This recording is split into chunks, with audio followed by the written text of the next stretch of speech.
Acá estamos nuevamente y vamos a hablar ahora del manejo de la deficiencia de hierro y la anemia por deficiencia de hierro en obstetricia. A lo largo de la disertación vamos a evidenciar un poco la importancia de la anemia ferropénica como un problema de salud pública mundial, introducir el concepto de deficiencia de hierro, identificar los grupos epidemiológicamente vulnerables, remarcar cuáles son los instrumentos de diagnóstico precoz para finalmente recomendar medidas terapéuticas oportunas y eficaces. Muy bien, para tomar conciencia de por qué hablamos de anemia y por qué hablamos de anemia en ginecología, vamos a ver que todas las mujeres en edad reproductiva tienen riesgo de desarrollar deficiencia de hierro, pero se estima que globalmente 30% de las mujeres son anémicas, con al menos más de la mitad por deficiencia de hierro. Especialmente en las mujeres embarazadas, la anemia por deficiencia de hierro se asoció con un riesgo aumentado de bajo peso al nacer, prematuridad y morbilidad materna. La deficiencia de hierro y la anemia redujo la capacidad de trabajar de los individuos y de la población entera, generando consecuencias económicas serias no individuales, sino obstáculos para el desarrollo de un país y una región. Aquí vemos el mapa de la prevalencia global de mujeres anémicas que alcanza el 30%. Sin embargo, como vamos a ver en la segunda diapositiva, para nuestra región de Latinoamérica hay países que superan la media mundial, como en el caso de Haití, de alrededor de un 46%, Panamá de un 40%, Bolivia o República Dominicana, que está por encima de la media mundial. Y si nosotros evaluamos independientemente por grupo de riesgo, vemos que las mujeres obviamente es un grupo vulnerable y tenemos que la mayor incidencia la vamos a tener en niños de menores de 5 años, la segunda alrededor de un 41% en mujeres embarazadas y un 30% en mujeres en edad reproductiva. Hemos visto justamente la incidencia mundial, hemos visto los grupos vulnerables. Sin embargo, sabiendo de esto y a sabiendas que la anemia es una de las condiciones médicas más antiguamente descritas en la historia de medicina y una de las primeras en tener un tratamiento médico instaurado, la prevalencia del 24,8% en el 2005 aumentó al 32,9% en el 2010. Esta situación alarmante justamente hizo que la Organización Mundial de la Salud, como vemos aquí en la próxima diapositiva, haya fijado metas para el 2025. Estas metas se habían fijado para el 2013 y al no verse cumplimentadas, tuvieron que prorrogar y extenderlo al 2025. Como ustedes ven, una de las segundas metas es reducir el 50% de anemia en mujeres en edades reproductivas. Entonces, vamos a ver cuáles son las causas, que vemos en la próxima diapositiva, de anemia en mujeres. Y esto nosotros ya lo hemos estudiado en el pregrado, como vemos aquí en la próxima diapositiva. Tenemos una disminución de la ingesta de hierro, por un aumento de la pérdida del mismo, por una absorción disminuida del hierro o también una demanda de hierro aumentada. Como disminución de ingesta de hierro, vamos a ver con una dieta insuficiente o no equilibrada, donde nosotros eso lo vamos a ver y es una de las causas principales en aquellos países donde tienen mucha población por debajo de la línea de pobreza. Pero también en poblaciones de países de clase media y media alta y países industrializados, vemos que el cambio hacia la dieta vegana o vegetariana no equilibrada puede producir realmente un desequilibrio en la ingesta de hierro, como también patologías como desórdenes en la alimentación, como la anorexia y la bulimia. Tenemos una pérdida de sangre excesiva, como vemos en el sangrado menstrual abundante, en el parto, en el sangrado gastrointestinal o en las cirugías. Una absorción de hierro disminuida en todas las enfermedades inflamatorias intestinales que generan malabsorción o en la enfermedad celíaca. Y una demanda de hierro aumentada, como en las necesidades fisiológicas, como el embarazo, en la lactancia, en los niños y adolescentes durante el crecimiento o en los deportes. Si nosotros prestamos atención a esta diapositiva, vemos que muchas de estas patologías son resorte de nuestra práctica en ginecología y obstetricia. Como vimos, el embarazo es la segunda causa de déficit de hierro y anemia por déficit de hierro en la mujer en edad embarazada. ¿Y cómo diagnosticamos nosotros, como vemos en la próxima diapositiva, la anemia en el embarazo? Para la OMS es un valor de hemoglobina de menos de 11 gramos por decilitros y para el CDC lo fija entre 11 y 10,5 en el segundo trimestre del embarazo. Sin embargo, esto es para diagnóstico de anemia. Hay una entidad que nos está quedando fuera, que es la deficiencia de hierro. ¿Cómo diagnosticamos la deficiencia de hierro? No nos alcanza con el hemograma de rutina, donde nosotros vamos a traer la hemoglobina, sino que vamos a tener que solicitar de manera extra al hemograma de rutina un dosaje de ferritina sérica, donde un valor de menos de 30 nos va a hablar de una depresión de depósitos de hierro. Y como tenemos que tener en cuenta también que la ferritina es un reactante de fase aguda, en aquellas pacientes que están cursando inflamación y tienen valores de alrededor de 100, debemos pedir obviamente una saturación de transferrina, donde aquellos valores que arrojen de menos de 20 podemos decir que esta paciente está deficitaria. ¿Y por qué es importante esto? Porque esto es el estadio inicial de la anemia por déficit de hierro. Si vemos en esta segunda diapositiva, en esta próxima diapositiva, esta imagen del iceberg, del témpano de hielo, vemos que el 30% representa la anemia por déficit de hierro, pero sin embargo tenemos una amplia base por debajo, que es la deficiencia del hierro, que abarca más del 70% de esta población. Y son pacientes que no tienen una anemia, donde podemos ver un indicador de anemia, que es la hemoglobina en el laboratorio, pero sí tienen una ferritina de menos de 30 nanogramos por mililitros con un TSAT de menos de 20. Es muy importante diagnosticar la deficiencia de hierro porque es el momento precoz para actuar y evitar que esa paciente, de no haber sido diagnosticada oportunamente y tratada de manera eficaz, lleve a la anemia por déficit de hierro en su evolución. En cuanto al embarazo, vemos que la anemia por déficit de hierro va aumentando, tal cual lo vemos en este gráfico, durante el embarazo a lo largo de los 3 trimestres. Y que sin embargo, como vemos en la próxima, bueno, obviamente que la mayor demanda va a ser en este aumento de la masa eritrocitaria que se produce en la mitad del embarazo, y en la segunda mitad del embarazo, obviamente que se va a deber al requerimiento fetal y placentario. Vemos que por más que necesitemos incrementar la ingesta diaria de hierro, nunca va a alcanzar para justamente satisfacer el requerimiento de hierro diario durante el embarazo. ¿Y qué tenemos que pensar? Si vimos nosotros, como en la próxima diapositiva, que la demanda se va a ir aumentando a lo largo de los trimestres y que va a haber un incremento mayor de demanda en el feto a partir de la semana 28, que va a ser fundamental en su organogénesis, pero si nosotros vemos, evidentemente, que el 40% de las mujeres comienza el embarazo deficitaria, por ejemplo, por sangrado menstrual abundante, porque está cursando un estado fisiológico en su etapa de vida, que puede ser la adolescencia, porque tuvo intervalos intergenésicos cortos, lactancias prolongadas o antecedentes de sangrado menstrual abundante, si esta mujer, que es alrededor del 40%, como lo vimos en las estadísticas, comienza su embarazo deficitaria, obviamente el impacto que va a tener hacia el final del embarazo va a ser mucho más negativo. Y este impacto obviamente va a ser materno, con una morbimortalidad relacionada directamente con la severidad de la anemia, que va a alterar tanto la performance física y mental como la función inmune y neurológica de la madre. Va a haber alteraciones fetoplacentarias que van a ser responsables de la prematuridad, de la ruptura prematura de membranas, del retardo de crecimiento uterino y del aumento de la tasa de mortalidad durante el primer año de vida neonatal. Y finalmente va a haber repercusiones neonatales que son las más serias porque en general no se van a poder revertir, que tienen que ver con la alteración en el desarrollo psicomotor precoz y que va a ser responsable del aumento de la tasa de mortalidad perinatal.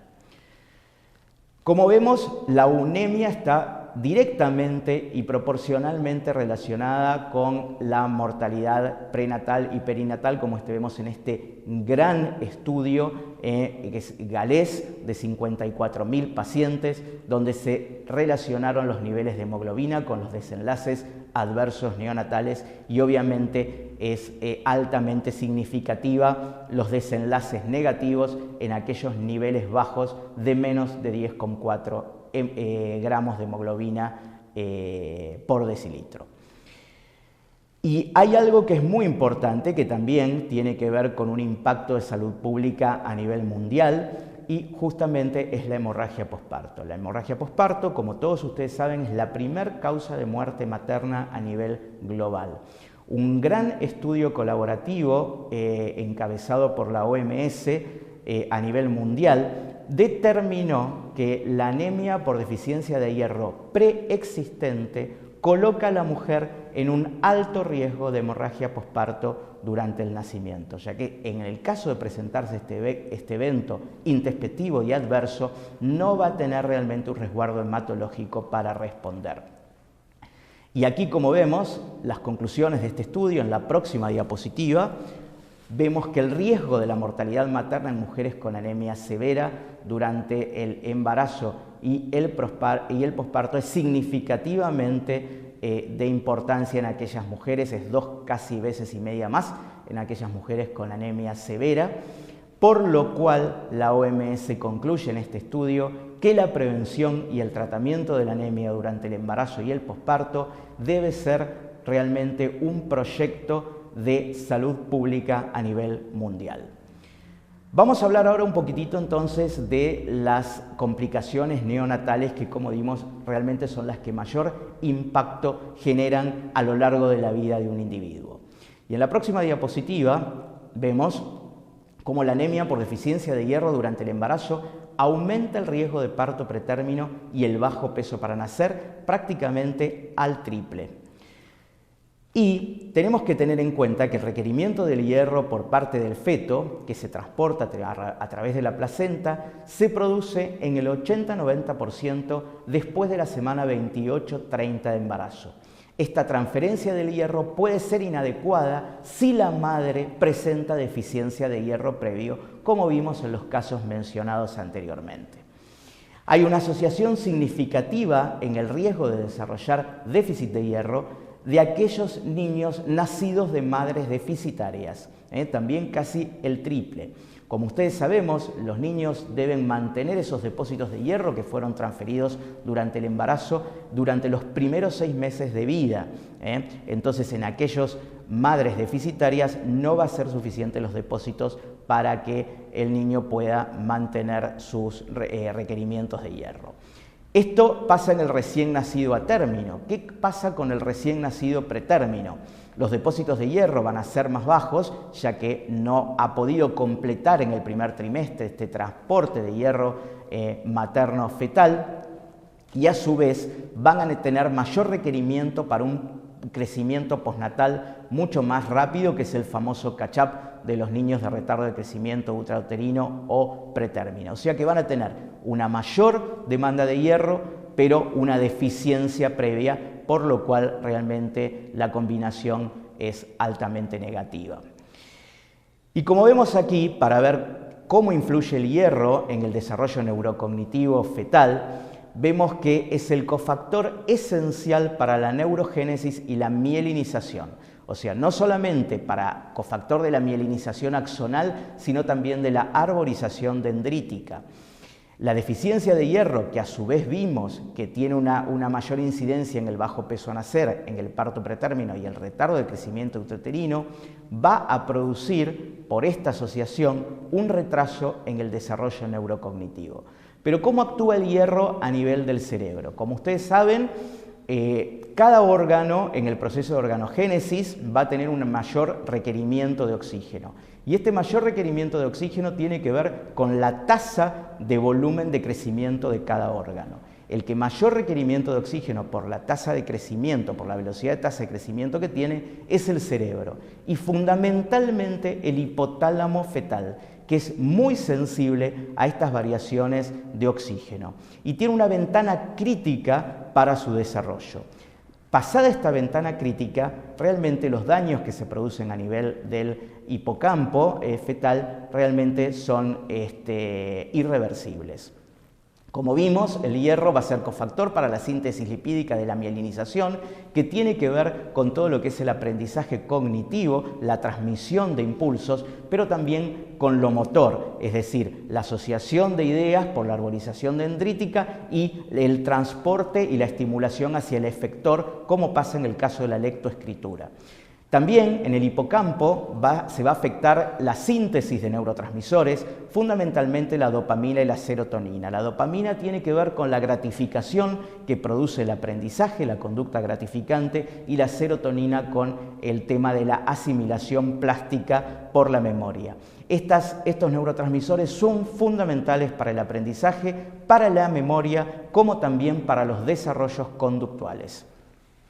Resulta crítico de esta manera, como vemos aquí en la diapositiva, asegurarse que la mujer embarazada cuente con depósitos de hierro suficientes previos al nacimiento, porque si nosotros, aunque lo suplementamos después del periodo postnatal, los daños en la vida intrauterina no van a poder ser revertidos. Y aquí en la próxima diapositiva tenemos un estudio muy importante de Losov, ahí está, donde vemos que en un estudio que se hizo en niños en el preescolar o en el kinder, como ustedes lo pueden conocer, vimos que aquellos chicos que estaban con deficiencia de hierro realmente en la primera diapositiva tenían un score significativamente menor que aquellos chicos que realmente tenían un buen estatus hematológico. Se los ha tratado a estos niños en la primera infancia y este mismo grupo se los ha analizado durante la adolescencia. Y si bien vimos que esta brecha entre los que estaban deficientes y los que no se acortó, aún así en la adolescencia estos niños seguían con déficits en la lectoescritura, en las operaciones matemáticas y alteraciones conductuales con respecto a la cohorte que no estaba deficiente de hierro. Como vimos, el tercer tema que nosotros tenemos es la anemia puerperal. Nosotros podemos predecir a aquella mujer que puede llegar a tener una anemia puerperal por déficit de hierro, y es aquella mujer que tuvo cesáreas interactivas, 5 veces mayor a aquella que tuvo placenta previa, 4 veces aquella que tuvo parto por vacuum o forceps, aquellas que han tenido diagnóstico de anemia durante el embarazo, tiene 3 veces más predisposición a tener anemia en el posparto, y lo mismo 2 veces en el embarazo múltiple. A sabiendas de esto, nosotros tenemos que prever que esta paciente va a tener anemia para estar atentos para tratarlos. ¿Y por qué es importante?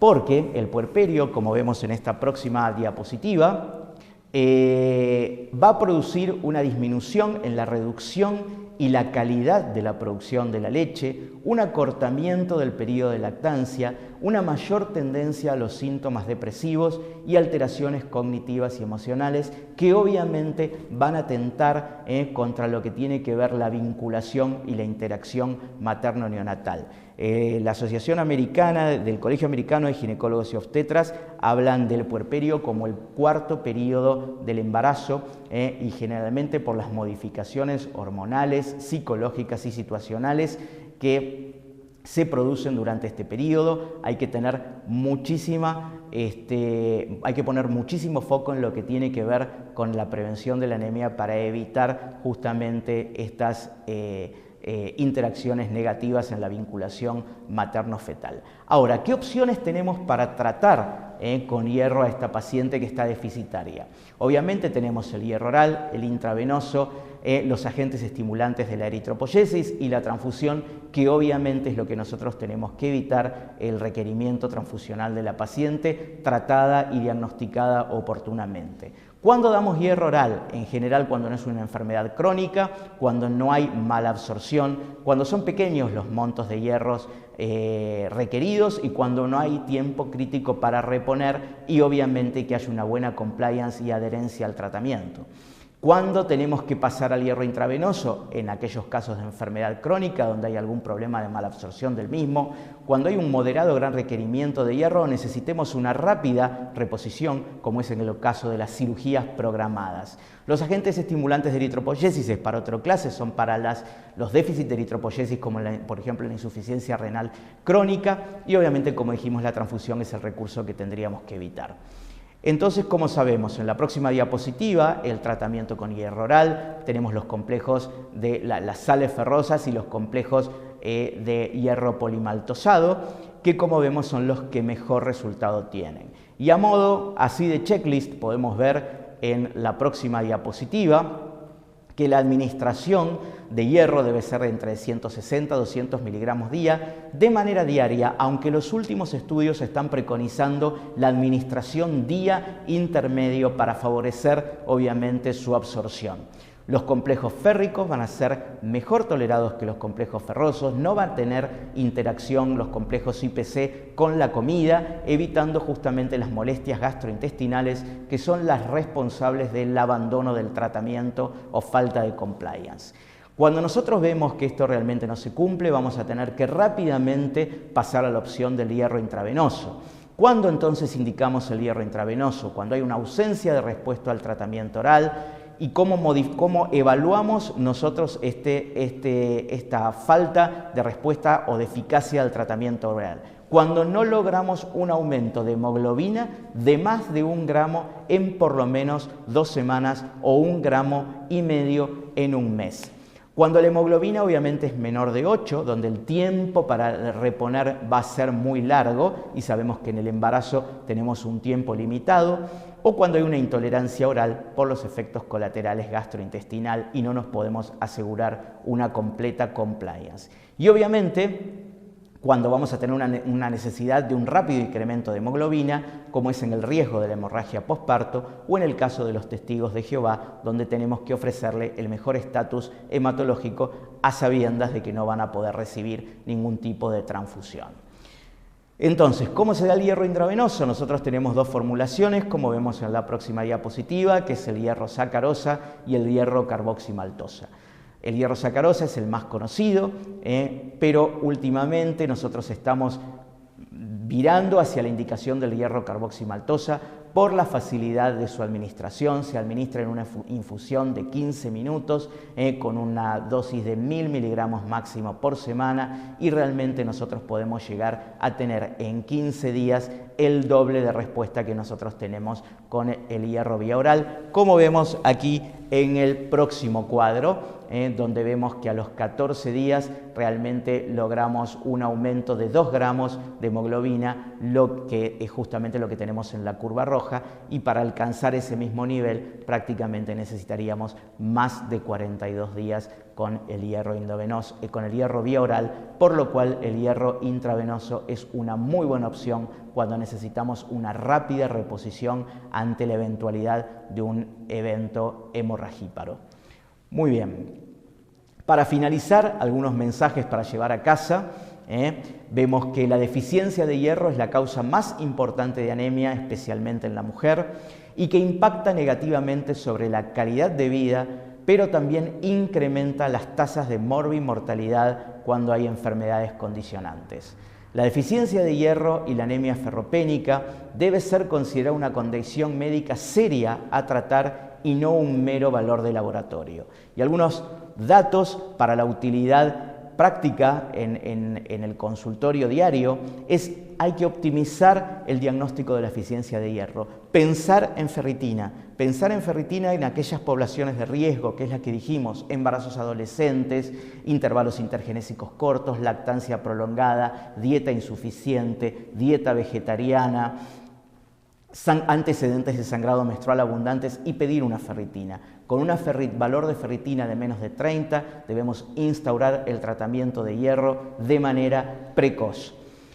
Realizar un follow-up estricto, que es algo en que a veces nosotros los médicos ginecólogos fallamos. No solamente hacer indicación, sino chequear la eficacia del tratamiento o la falta de adherencia. Volver a pedir en 40 días a ver si realmente el resultado que nosotros esperamos es el deseado. Y si no, inmediatamente tratar de cambiar la modalidad de la administración. Y como vimos, elegir rotar a la opción terapéutica más adecuada, basada no solamente en el tiempo crítico de la reposición de la hemoglobina, sino en la severidad de la patología y en las comorbilidades asociadas. Muy bien, muchísimas gracias por su atención y espero que realmente esta información les haya sido de utilidad clínica para su manejo en la práctica cotidiana. Gracias.